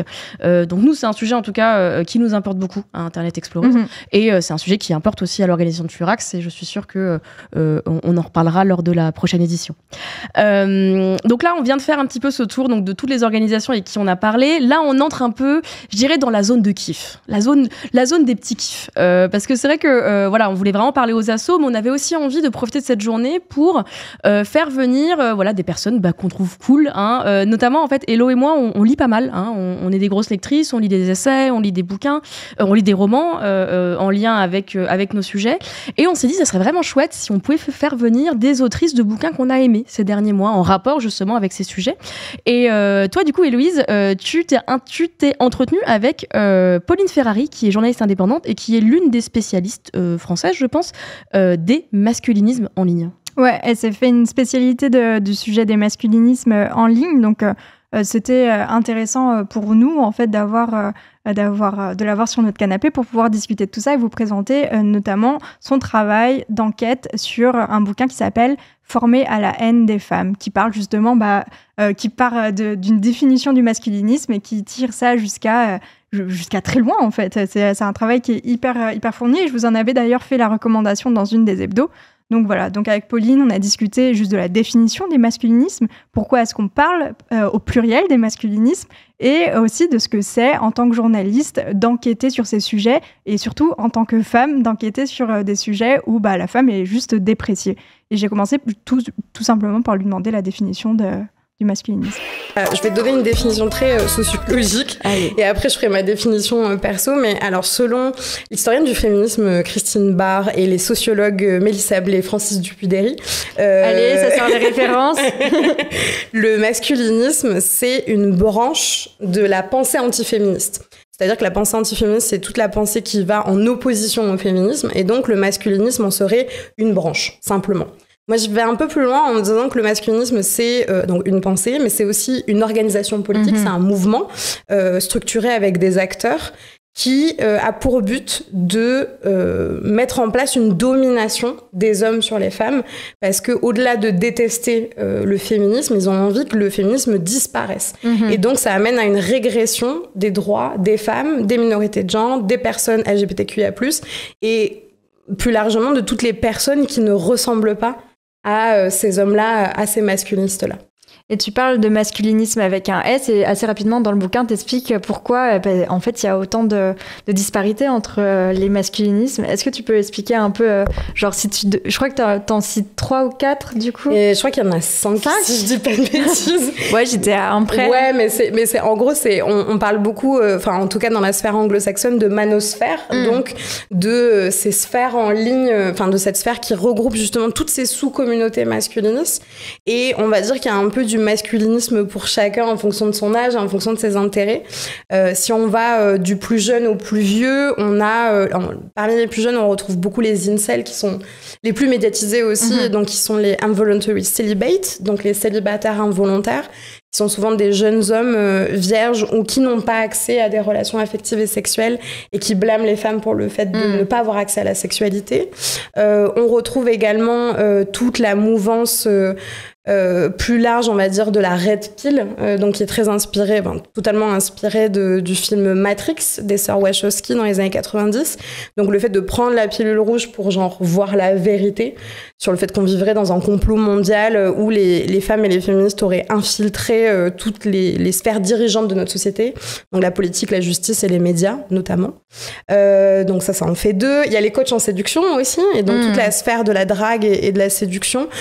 Pareil, là on est sur du jeune adulte quand même, et aussi un peu de l'adolescent. Voilà, tout simplement, c'est qui va pécho le plus pour montrer sa virilité. Après, on retrouve les MGTO, les Men Going Their Own Way, donc les hommes qui suivent leur propre voie, et qui sont des hommes en fait qui ne veulent plus fréquenter de femmes. D'abord ne plus avoir de relation avec elles, amicales, affectives, sexuelles, et à terme ne plus en fréquenter du tout dans leur vie de tous les jours, donc vivre en mixité choisie, j'ai envie de dire, d'hommes, mais qui passent leur temps à critiquer les femmes, sinon c'est pas drôle.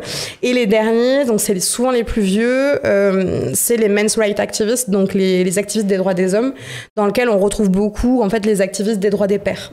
SOS Papa et compagnie. Exactement, donc en France SOS Papa, donc tous ces mouvements qui visent à pointer le fait que la garde serait beaucoup plus accordée aux mères qu'aux pères, c'est vrai, sauf que ce qu'ils ne disent pas forcément, c'est que les pères ne demandent pas tant la garde que ça.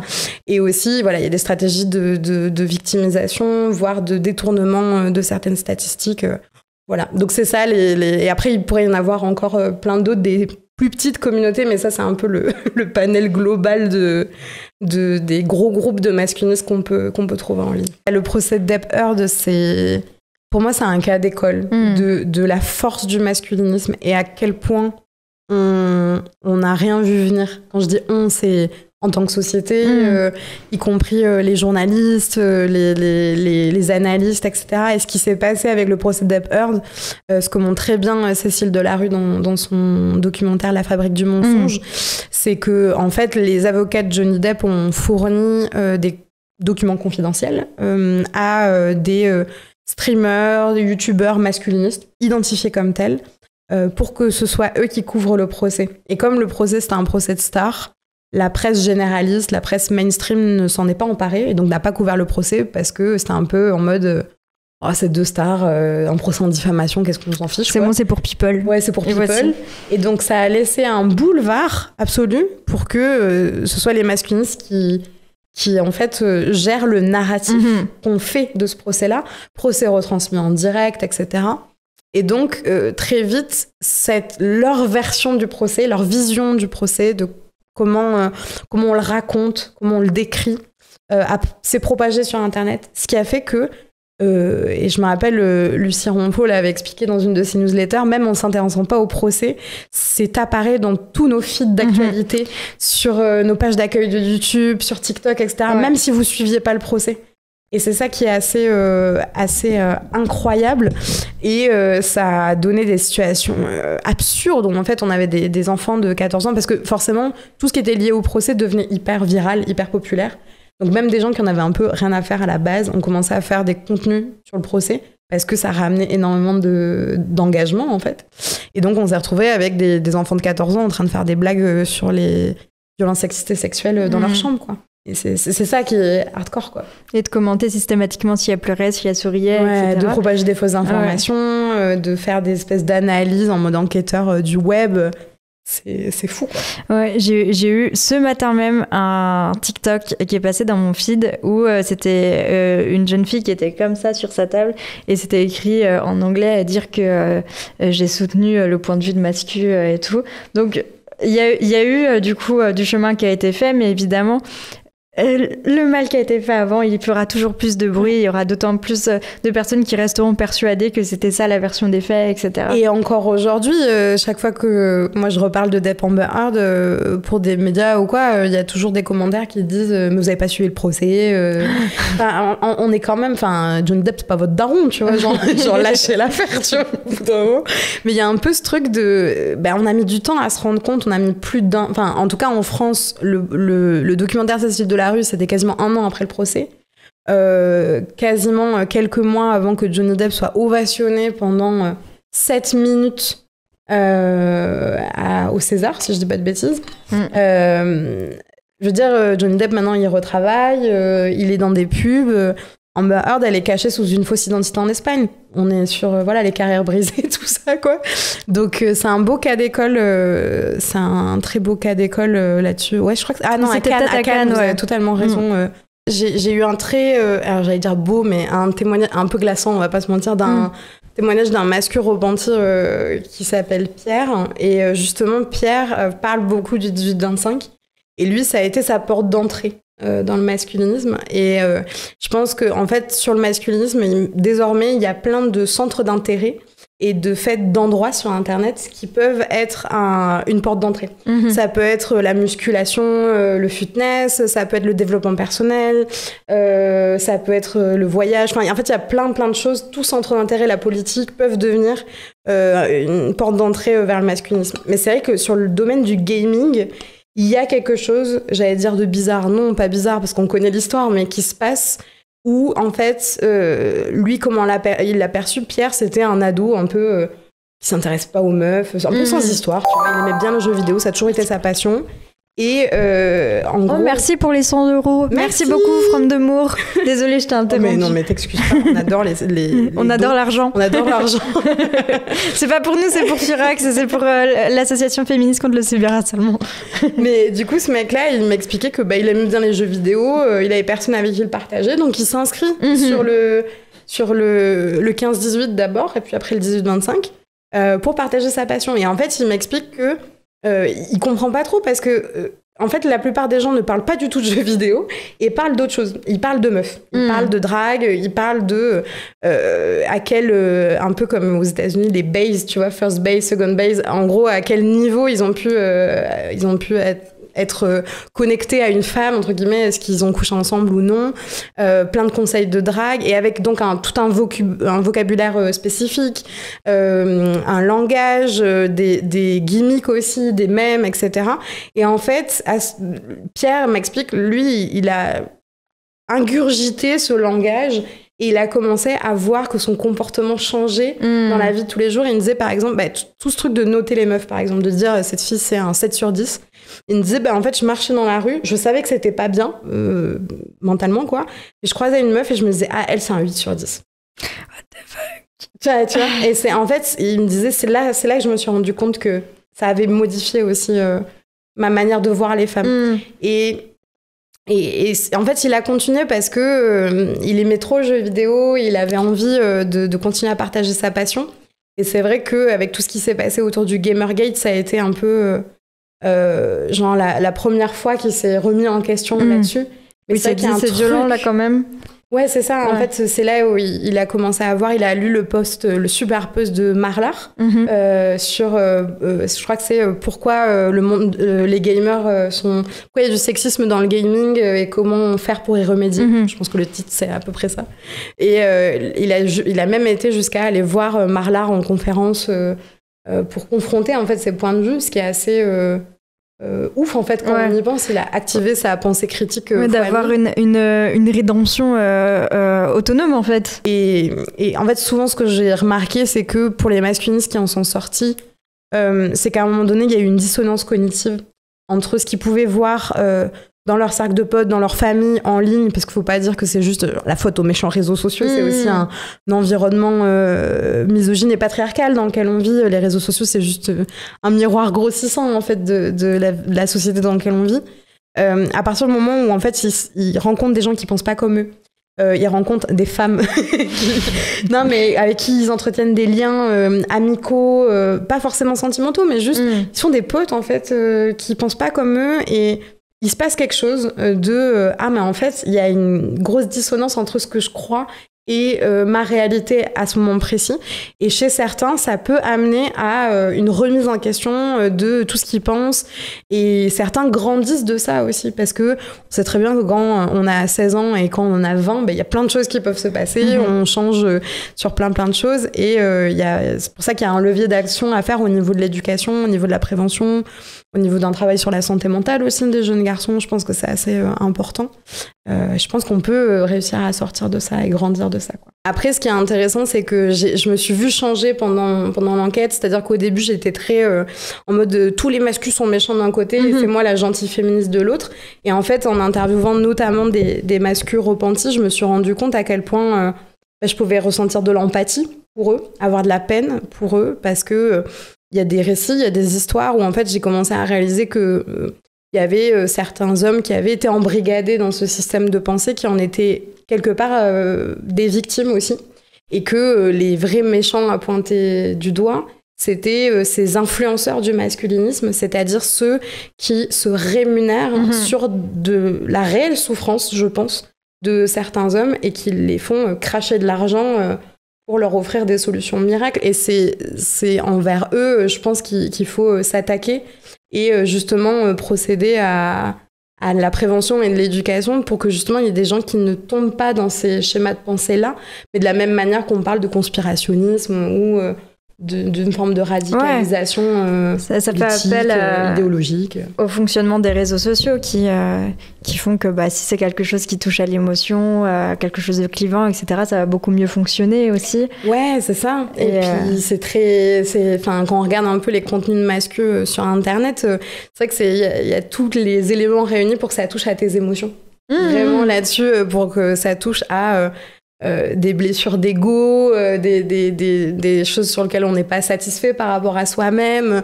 Puis certains sont vraiment bons pour manipuler des statistiques. Et moi, il y a eu quelques fois, pendant l'écriture du livre, où je me suis dit, mais imagine, c'est toi qui as tort depuis le début. Ah ouais. Tu vois ce que je veux dire? Genre, imagine, tu vois, il y a des trucs, je me suis dit, mais s'il faut, c'est moi. Et c'est là, je me suis dit, ça a commencé à me retourner le cerveau. Et donc, alors, comment je fais? C'est que j'ai la chance d'être en thérapie depuis quelques années. Et, donc, co-autrice ou co-auteur. C'est ça, la thérapie, beaucoup. Je pense que c'est très important. Il y a un super organisme qui s'appelle Audience qui est mutuel pour les pigistes, donc pour les journalistes indépendants. Et depuis un moment, ils proposent une aide justement pour les journalistes qui travaillent sur des sujets traumatiques. Trop bien. Et avant, ça concernait beaucoup les reporters de guerre notamment, ce qui est absolument compréhensible. Et de plus en plus, ils l'ouvrent notamment aux personnes qui travaillent sur les cas de féminicide, sur les questions de terrorisme, sur un peu ces questions-là. Un petit rappel que les rédactions nous accompagnent absolument pas dans ce cas-là. Absolument. Et moi, j'ai eu la chance de bénéficier de cette aide-là qui me permet justement qui m'a permis de tenir aussi pendant l'écriture du bouquin, mais c'est plus arrivé après, quoi. Il y a eu une déflagration après, mais c'est un sujet qui me passionne toujours autant. Donc, Tu continues à travailler dessus? Le pire, c'est que quand j'ai fini le livre, donc à la rentrée dernière, je m'étais dit non, je travaille plus dessus pendant au moins 6 mois. En fait. Et en fait, j'ai recommencé. Ouais, et puis il y a le truc aussi où ça devient un peu ta carte de visite, malheureusement. Ouais, donc, surtout en étant journaliste indépendante, je suis devenue spécialisée mascu et c'est intéressant parce que du coup, ça me permet d'explorer là le sujet. Et puis, tu le sais, Internet, ça va très vite. Et donc, en fait, je pourrais réécrire le bouquin en changeant déjà des trucs en 6 mois. Parce que Internet va super vite, l'algo de TikTok change tout le temps. Il y a des nouveaux phénomènes qui émergent. Donc, au final, ça va très vite, quoi. Il y a toujours des trucs à dire sur ces mouvements-là. Donc on vous recommande encore une fois la lecture de l'essai de Pauline Ferrari, donc Formée à la haine des femmes aux éditions J.C. Lattès, qui est un bouquin, on le précise, alors qui est très documenté, qui est pas mal nuancé aussi. Oui.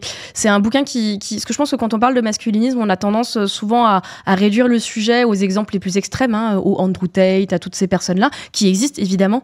Mais je trouve que la force de son essai, c'est justement de montrer à quel point ce genre de discours en fait a des effets dans le discours mainstream, et que ça peut toucher en fait tout le monde, y compris vos proches ou même peut-être vous, quoi. Et je le précise aussi, c'est un bouquin qui donne de l'espoir malgré son sujet qui est très très lourd, parce que il s'achève en fait sur un peu des pistes, tout à fait. Pas de solutions, mais des pistes pour avancer en fait ces sujets et lutter contre ces idées. Notamment parce que Pauline, elle a une vision assez optimiste en fait de tout ça. Elle donne des cours dans des collèges en fait d'éducation aux médias, et donc elle est confrontée à des jeunes et elle est persuadée que ça peut changer via l'éducation, via la sensibilisation, pas que évidemment, mais par tout ça. Donc il y a un côté toujours un peu angoissant parce que c'est pas un milieu qui fait rêver en règle générale, voilà. Mais il y a ce côté très positif. J'ai cru que j'ai posé le bouquin 1 ou 2 fois quand même, et puis après t'arrives. Ouais, il faut faire des pauses. Il faut faire des pauses. Mais pour finir, toi, on va parler encore un peu de littérature. Ouais, j'ai achevé le club de lecture Furax. Alors cette fois-ci sur un roman, parce que voilà, on réfléchissait un petit peu aux autrices qu'on voulait inviter, et en fait, il se trouve que moi, il y a quelques mois, moi, j'ai lu et adoré un roman qui parle justement de cyberviolence. Ce livre, il s'appelle Anna Partout. C'est un roman qui a été publié l'année dernière, en 2023, aux éditions Scribe, et qui est écrit par l'autrice Chloé Roncin-Lemat. Alors, vous allez voir dans l'extrait qu'on va vous passer, je vous explique un petit peu plus de quoi il parle, mais voilà, c'est un bouquin qui parle de cyberviolence, c'est un bouquin qui parle de stalking, mais c'est aussi un bouquin, et c'est ça qui m'a beaucoup marqué, qui traite Internet dans toutes ses nuances, les bonnes et les mauvaises. Il y a pas mal de tendresse, en fait, dans la manière dont est décrit Internet dans ce livre. Du coup, j'ai invité Chloé, Chloé Roncin-Lemat, qui est venue sur notre fameux canapé discuter avec moi. Alors, vous allez voir, l'enregistrement a été fait en fin de journée, donc Chloé et moi, on était un petit peu fatigués, mais on a eu une discussion vraiment passionnante sur pourquoi, comment est-ce qu'elle s'est retrouvée à écrire ce roman, pourquoi est-ce qu'elle a voulu écrire sur les cyberviolences, les liens aussi des cyberviolences avec les violences tout court, parce qu'on a souvent tendance à distinguer le cyber de la vie physique. Alors comme si c'était pas réel. Comme si c'était pas réel et comme si il n'y avait pas un continuum un peu de ces violences. Et puis on a parlé plus généralement comment mieux représenter nos vies connectées dans la fiction avec ces nuances qui sont bonnes et mauvaises. Et puis sachez quand même, puisqu'on est sur Origami, que le gaming n'est pas très loin parce que Chloé en a profité pour déclarer sa flamme à Final Fantasy.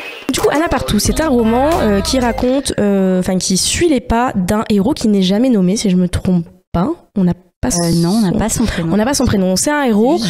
Voilà, c'est et c'est un personnage principal qui, je pense, moi en tout cas, m'a évoqué des gens que j'ai déjà connus dans ma vie, qui est, en tout cas au départ, qui paraît assez banal. C'est un gars trentenaire, déjà assez désabusé par la vie, il se fait chier dans son taf en télémarketing, et c'est quelqu'un qui est beaucoup dans sa tête, beaucoup dans ses souvenirs, et notamment il a beaucoup de réminiscences de son adolescence, notamment au travers de ses pratiques en ligne. Il y a beaucoup de discussions autour des skyblogs, des forums qu'il fréquentait, etc. Et ces réminiscences d'adolescence le ramènent au final à un sujet qui est le sujet de sa demi-sœur, qui s'appelle Anna, donc qui est une jeune femme avec qui il a grandi, avec qui il a vécu quand il était adolescent. Et en fait, on finit par comprendre petit à petit en lisant le roman qu'en fait, cette réminiscence, c'est pas de la réminiscence, c'est une obsession. En fait, le personnage principal est obsédé par Anna. Je vais pas raconter la suite, mais je l'ai dit, c'est une histoire qui parle de cyberviolence, donc c'est une histoire qui parle notamment de l'obsession qu'on peut avoir pour une autre personne et comment cette obsession peut se nourrir d'Internet. Est-ce que tu penses que j'en ai fait un résumé Je pense que tu as dit déjà beaucoup de choses qui sont effectivement plutôt, qui donnent un bon paysage pour essayer de comprendre. J'ai bien fait mon taf alors. Ce que j'ai fait dans ce premier livre. Une petite précision quand même, peut-être sur le relationnel entre Anna et le narrateur pour qu'on soit pas complètement intégralement dans le malaise. Ils n'ont pas de lien de sang. Oui. Voilà, c'est un contexte de famille recomposée. Oui, c'est ça.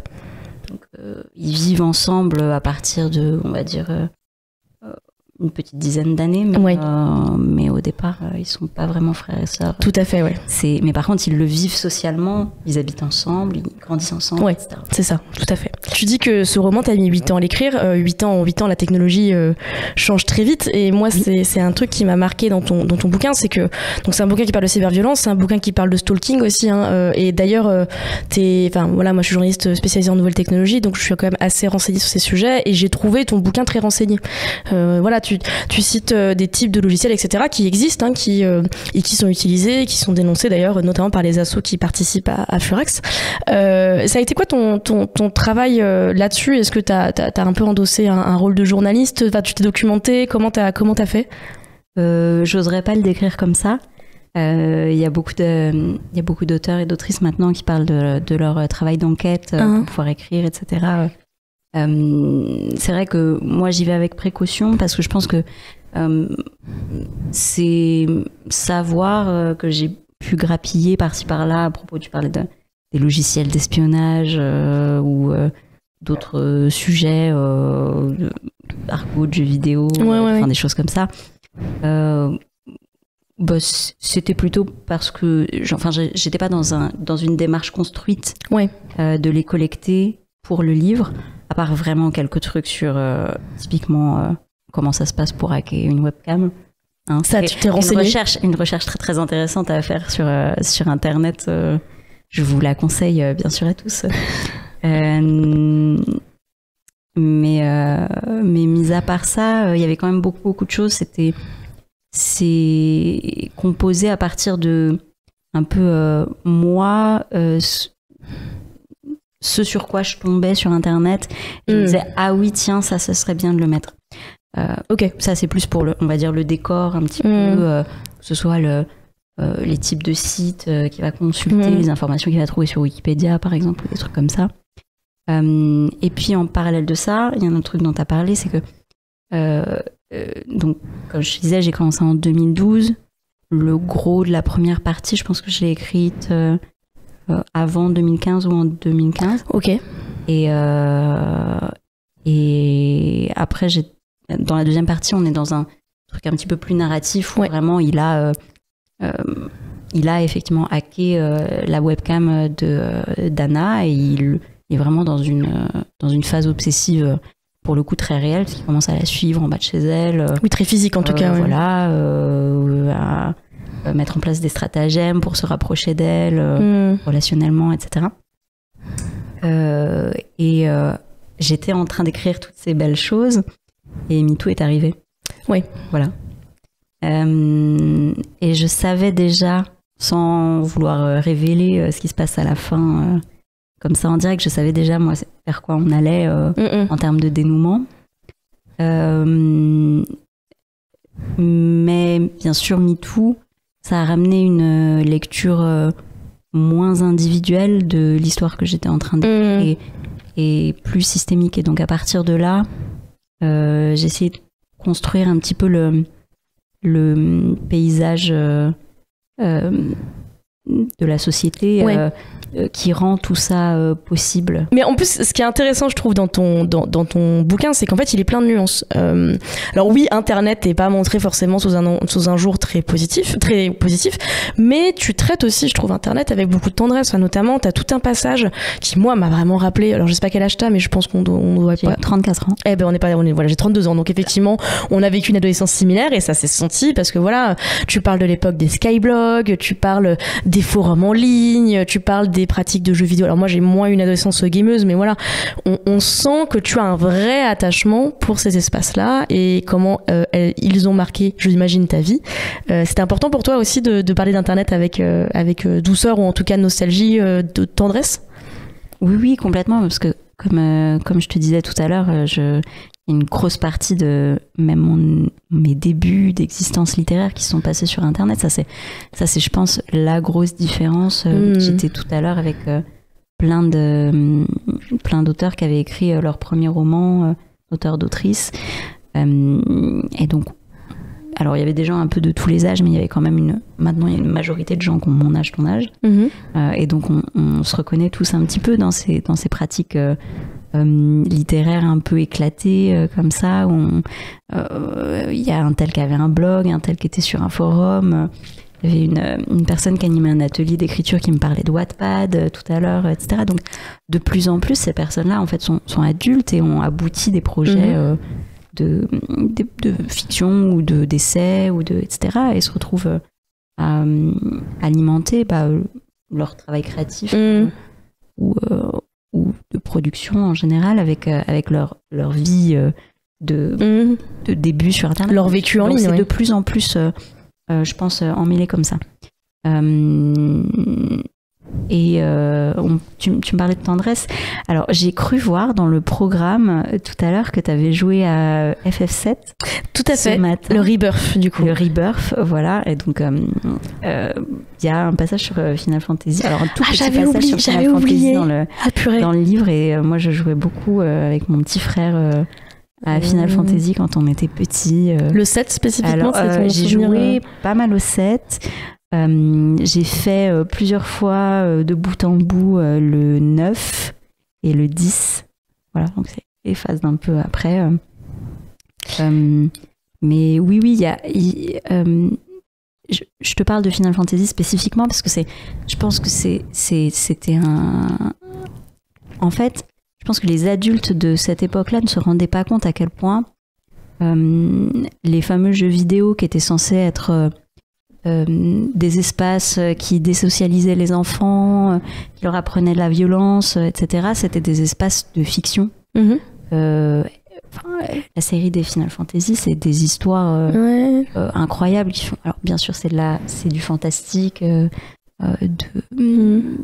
plus quelque chose qui s'apparenterait à la fantasy, type Tolkien ou des choses comme ça. S'il fallait faire un petit lien en sautant un peu plein d'étapes, mais voilà, il y avait une notion de c'est de la fiction, mais c'est moi qui contrôle le joueur, la joueuse, un peu ce qui se passe, et ça va à mon rythme, etc. Oui, ça a nourri nos imaginaires en fait. Oui, ça a nourri complètement nos imaginaires. Et moi, je trouvais qu'il y avait quelque chose de plaisant dans le fait de se faire rencontrer, un petit peu tous ces supports là. Donc il y a le jeu vidéo, il y a aussi YouTube. Moi, je regardais beaucoup de YouTube à une période. Ouais. Donc, on l'a dit, il y a un personnage de YouTubeuse. Puis un dernier, alors c'est un peu un pas de côté, mais il y a ma propre consommation de télé-réalité. Il y a une scène avec Kim Kardashian dans ton roman. C'est vrai qu'il y a une scène avec Kim Kardashian. Incroyable. Incroyable. En fait, quand je t'ai proposé de venir, t'étais ultra enthousiaste, ce qui m'a fait très plaisir. Oui.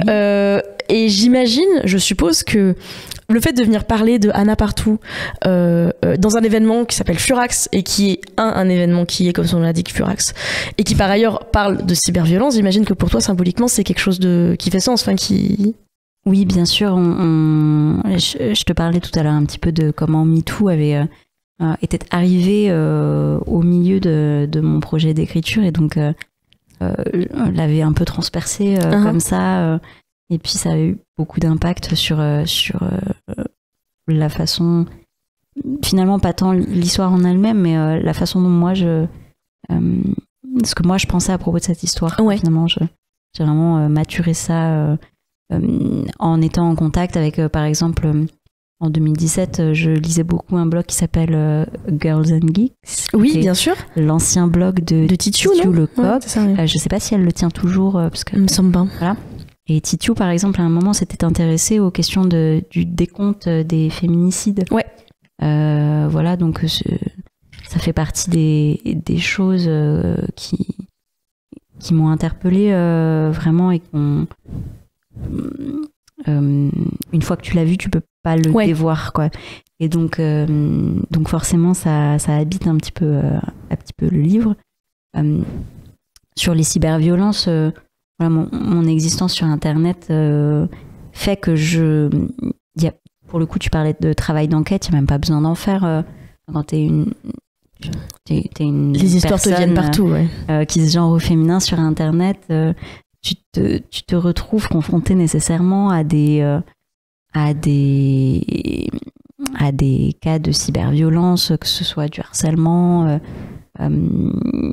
En 2010, 2009, 2010, quand vraiment je commençais à écrire sur le net, c'était la grande blague, c'était encore de dire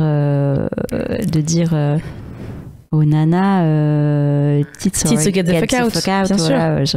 Je les regardais en disant, est-ce que c'est bon, on peut dire voilà, qui veut dire sur ce stream. On va vous le traduire en français, donc montre tes seins ou barre-toi, parce qu'une façon quand même assez sympathique d'accueillir les femmes sur Internet. Donc il n'y avait pas forcément besoin de faire un travail d'enquête, mais par contre la compréhension du système de violence et de comment elles se construisent et elles s'alimentent les unes les autres, ça sous-tend un petit peu le livre. Moi, j'ai tenté de bien sûr, ce personnage il espionne sa demi-sœur, donc lui il est auteur très clairement de cyberviolence au sens le plus littéral du terme. Au bout d'un moment, il passe à l'acte dans, entre guillemets, ce qu'on appelait IRL à une période. Dans la vie physique, oui. Donc, parce qu'il commence à la suivre, il se met à l'espionner chez elle, etc. Il fait des choses vraiment pas très cool pour se retrouver. Il ment, il prétend être quelqu'un d'autre, etc. Donc, il y a tout un panel de choses qui sont, pour le coup, très romanesques, de l'ordre de la fiction. Enfin, c'est pas une histoire vraie sur laquelle je serais tombée un jour. Mais je perds le fil de mes pensées, c'est terrible. Donc je disais les cyberviolences, lui en commet, mais il y a aussi tout un pan de violence dans le livre, cyber ou non, qui existe autour de lui, c'est-à-dire que ou qui aide les violences. Il y a d'autres personnages masculins et féminins qui soutiennent les auteurs de violence ou qui Merci pour le don, yes. Qui considèrent qu'au final tout ceci n'est qu'une vaste blague et qu'on ne pourrait pas se décoincer un coup et rigoler et puis tout irait mieux, quoi. Par exemple. Et il y a aussi la question pour le coup, des violences très très réelles dans la cellule familiale que j'ai cherché à faire exister aussi. Tout à fait, oui. La sienne, mais pas que. Voilà, donc tout ça pour dire que c'était ma rencontre personnelle avec la notion du continuum, tu vois, de violence. Et je me suis dit, ça, il faut que ça existe dans un livre, sinon, si tu parles pas de ça, tu parles de rien, quoi. Tout à fait.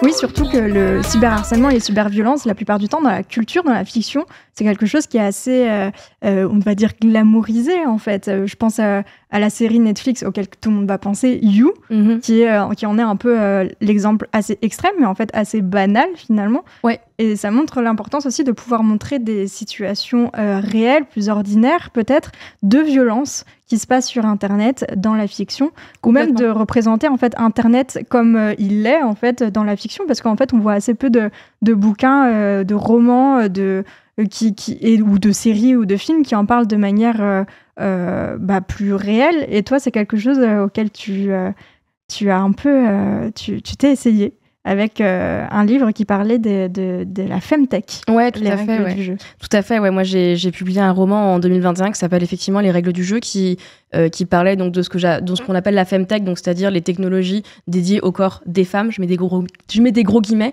parce que toutes les femmes n'ont pas le même corps. Mais effectivement, je pense que dans ce bouquin et même en général, c'est pour ça aussi que moi, je suis à la recherche de bouquins qui rendent Internet concret. Et c'est pas facile. C'est pas facile parce que on vit pas tous le même Internet. On met aussi beaucoup de valeurs différentes dans Internet. Ouais. C'est-à-dire que parfois, on a envie d'écrire des histoires pour qu'Internet fasse peur, pour qu'Internet effraie. Souvent, c'est quand même plutôt des valeurs négatives. C'est la science-fiction la plupart du temps. On part sur la dystopie, etc. Tout à fait, ouais. Et c'est ce que je trouve intéressant dans le bouquin de Chloé. Et je vous encourage vraiment à le lire. Ça s'appelle Anna Partout, aux éditions Scribe, de Chloé Ronsin-Lemat. Et je trouve que dans son bouquin, Internet est un décor. Il permet des choses négatives, il permet aussi des choses positives. Mais un décor comme il est dans notre vie, en fait, tout simplement. Complètement, tout à fait. Donc, c'est vraiment une discussion que j'ai beaucoup aimée. Et toutes ces discussions, en fait. Franchement, on a vraiment passé malgré le thème de la journée qui était très lourd, je pense qu'on a passé un bon moment, moment de sororité et de force, je dirais. Et on a fait le choix aussi d'en parler sans être dans la dimension très négative ou pessimiste. En fait, il y a plein de moments où on parle de trucs qui sont pas ouf. Et on en parle juste avec le sourire parce que le but, c'était vraiment juste de faire passer des informations, de vous présenter des personnes qui font des choses importantes et de le faire dans une démarche positive, quoi. Ouais, et puis moi, ce qui m'a intéressé, mais on en a parlé en stream à un moment, mais je crois que c'est à la toute fin, donc on est vraiment au bout de nos vies, et donc on ne doit pas être très intelligible. Moi, ce qui m'a intéressé dans le fait de participer à Furax, c'est qu'en fait, on est journaliste. On est journaliste, et du coup, même si avec Origami, on assume un peu plus des rôles de streamers, de streameuses, de gens qui font du contenu, entre guillemets, même si j'aime pas trop ce terme, Furax, ça nous a permis, en fait, de nous rendre utiles avec nos capacités qui sont, les journalistes, on est là pour rendre intelligibles certains sujets, présenter des faits, des opinions aussi divergentes. Là, c'est intéressant, toutes les interviews qu'on vous a montrées, je pense pas que toutes les personnes n'ont forcément exactement les mêmes opinions sur tous ces sujets, parce qu'on a tendance à présenter les luttes féministes comme étant très uniformes, alors qu'elles le sont pas du tout. Donc voilà, moi j'étais vraiment contente, et je vais le dire une dernière fois, j'étais vraiment fière de participer à notre échelle, à ce truc, et à démystifier un peu ces violences, et ne pas les considérer comme une fatalité, en fait. Les cyberviolences, c'est un vrai sujet de société et on peut s'y attaquer. Tout à fait. J'ai été aussi tout à fait ravie de pouvoir y participer. Et puis on avait juste tout ce qu'il fallait pour pouvoir le faire. Il manquait plus que notre présence, en fait, et le fait d'organiser les choses. Donc, ça aurait été trop bête de pas le faire ici à Origami, alors qu'on a littéralement le setup qui est prêt, on a tout ce qu'il faut. Donc ouais, c'était très, très cool. Et puis, j'espère à l'année prochaine. J'espère à l'année prochaine. Surtout, je voulais vous remercier pour vos dons. Ça a été votre participation au chat, le fait que vous étiez aussi présents ce week-end-là. C'était pas quelque chose pour lequel on partait. On était sûrs, en fait. C'était une expérience, tu vois. Et Héloïse, quand je suis arrivée le samedi matin, elle m'a dit « Franchement, si on arrive à lever genre 500 balles sur le week-end, je serais ultra contente. » Et finalement, beaucoup plus. On a levé beaucoup plus.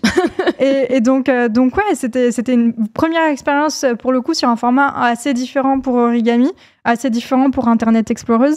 Et c'était trop, trop cool. Merci encore beaucoup à toute l'organisation de Furax, à vous qui avez donné, qui avez partagé les streams, qui avez participé d'une manière ou d'une autre. Merci à nos invités, évidemment. Oui. Merci à nos invités de nous avoir accordé du temps. Parce qu'il y en a qui... Voilà, Chloé Ronsin-Lemat, elle est venue exprès pour cette interview. Elle n'était pas à Furax à l'origine. Donc, merci au modérateur aussi. Merci à la modération. Merci à Sylvain. Merci beaucoup à Sylvain qui n'était pas physiquement là le samedi, mais qui nous a beaucoup aidé à distance. Oui. On lui a passé un certain nombre de coups de fil un peu paniqués.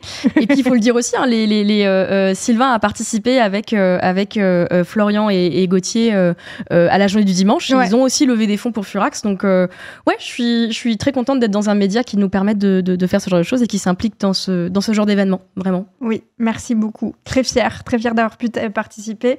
Merci. On va finir avec les remerciements habituels. Hein. Merci à tous ceux qui nous soutiennent financièrement sur Patreon. Merci à tous ceux qui nous soutiennent en regardant, en écoutant nos émissions. Nous, on va se dire à mai. On est déjà en train de préparer la prochaine émission qui va être incroyable, évidemment, comme à chaque fois. Et puis ouais, on espère que ça vous a plu. On sait encore une fois que c'est un format un petit peu différent, mais voilà, on avait vraiment envie de prendre le temps de vous montrer un petit peu toutes ces interviews. N'hésitez pas à nous laisser des commentaires, vos retours. Encore une fois, on les lit tous et ça nous fait vraiment plaisir.